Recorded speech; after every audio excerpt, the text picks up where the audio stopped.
How do? Welcome back to the channel. Sorry for no updates, but I've been taking the Triumph out, making hay while the sun shines basically.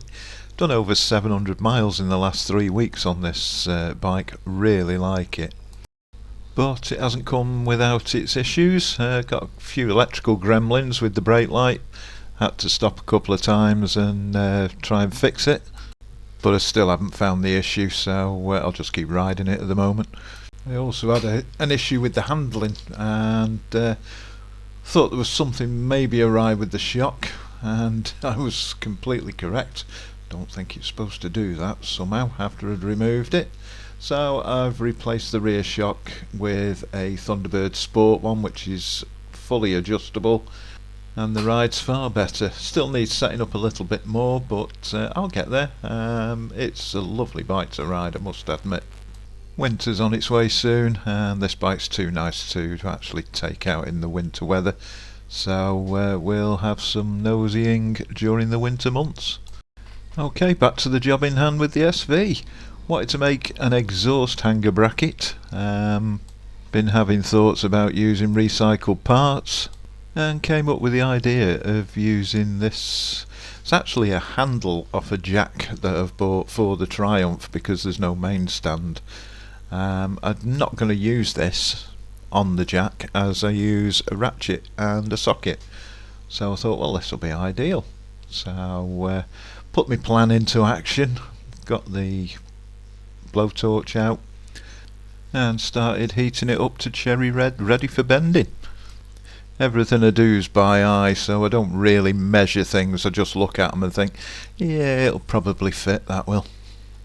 So onwards and upwards to see if I'm right.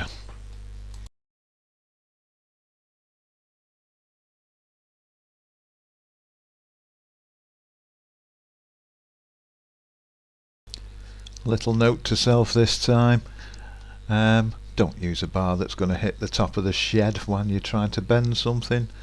Use a pair of pliers.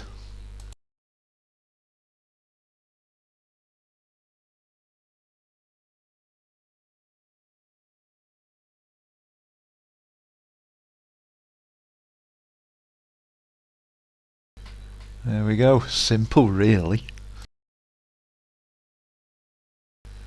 Bent one way, now we've got to put another bend in it the other way. Give it a bit of a dog leg. So again, started heating it up, cherry red, give it a bend. Using the pliers obviously.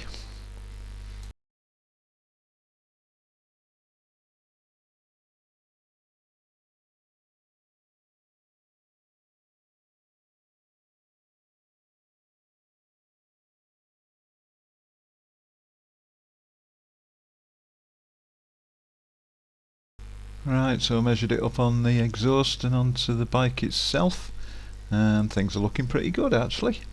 Quite chuffed with that. Now I found something in my menagerie of rusty old bits that I've got lying around, which is going to be better than the washer that I've got on one end and nothing on the other. So I proceeded to take the hacksaw out, chop the end off, and then it was a case of filing all the bright silver work off this thing and get it ready for welding.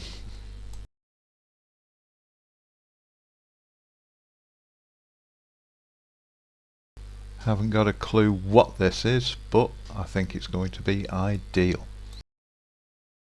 Switched the MIG on, arced up, jumped out my skin again. God, I'm useless with this honestly. And then realised that I didn't really have the MIG set up correctly, so it wasn't doing anything other than just melting bits of wire onto a piece of metal.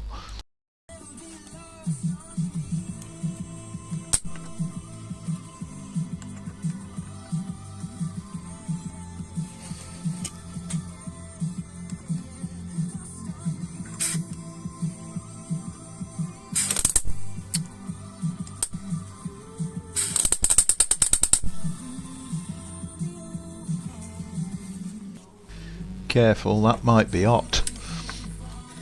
Oh dear. So, eventually got the MIG set up properly. Jump again. Whoop. Here we go. and then proceeded to tack it on. And then it's just a case of taking it over to the bike and just measuring things up, making sure I've got my little calculator in my head correct. Wasn't a bad guess at all, it's virtually spot on. Just got to sort that washer out, which I'll do a little bit later in the video, obviously. Bike hadn't been started for over a month, so I thought I'd better kick it up, and fired up first time. As you can see, I've also changed all the rivets, so it's more aesthetically pleasing now. All fitted, so nothing left for me to do now other than just tidy it up, give it a quick paint, and move on to the next bit. All I can say is thanks for listening, thanks for watching, and we'll see you on the next instalment.